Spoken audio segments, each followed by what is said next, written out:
August 1, 2025న IndiGo ఎయిర్‌లైన్స్‌కి చెందిన ముంబై నుంచి కోల్కతా వెళ్తున్న ఫ్లైట్‌లో గడ్డం, టోపీ ధరించిన ఒక ముస్లిం ప్రయాణికుడు ఇబ్బందికరంగా ఉండడం, ఆరోగ్యం బాలేకపోవడం వల్ల తన్ని ఎయిర్ హోస్టెస్ నడిపించుకుంటూ వెళ్తుంది. ఆ ఆ ప్యాసింజర్‌ని పట్టుకొని ఒక మనిషి తోటి ప్యాసింజర్ చెంప చెళ్ళుమనిపించడం జరిగింది.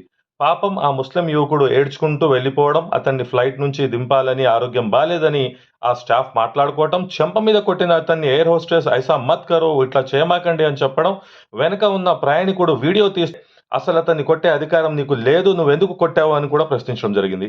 మీరొకసారి గమనిస్తే ఇటువంటి సందర్భాలలో, ఇటువంటి సంఘటనలో నేను కులం, మతం ఎక్కడ చూడను. మీరొక్కసారి ఆలోచించండి.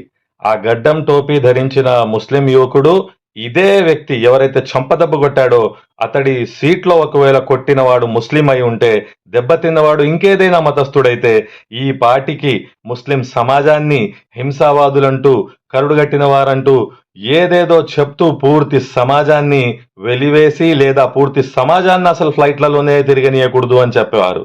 ప్రస్తుతానికి చెంపదెబ్బ కొట్టిన ప్రయాణికుడి కులం, మతం, ప్రాంతం ఏది వివరించలేదు, వెల్లడించలేదు ఇండిగో ఫ్లైట్ వారు.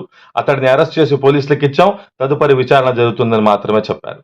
నేను ఇటువంటి సంఘటనలు ఎక్కడైతే జరుగుతున్నాయో అక్కడ ప్రతి ఒక్కరూ రాజకీయాలకు, కుల మతాలకు అతీతంగా ఖండించాల్సిన అవసరం ఉంది.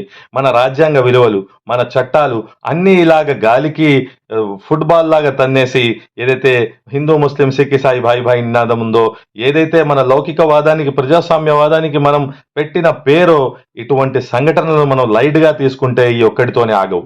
రాజకీయాల కోసం ఏదైతే మతపర విద్వేషాలు మరియు విభజించి పాలించు అనే సూత్రం చాలా లోతుగా నాటుకుపోయింది. కావున ప్రతి ఒక్కరు నేను కోరుతున్నాను, ఇటువంటి సంఘటనలు ఖండించండి. ఇందులో కులం, మతం వెతకకూడదు. కానీ మీరు గమనిస్తే ఒకవేళ ఇక్కడ అదే కులం, మతం, మైనారిటీ కమ్యూనిటీ వాడు కొట్టిన వాడి స్థానంలో ఉండుంటే ఖచ్చితంగా జరిగే రభస, జరిగే విద్వేషం దానికి కూడా ఇంకా అంతే ఉండేది కాదు. మరిన్ని వీడియోస్ మరియు అప్డేట్స్ కోసం advocate Sadiq Shaikh YouTube channel ని లైక్, షేర్, సబ్స్క్రైబ్ చేయగలరు. Thank you.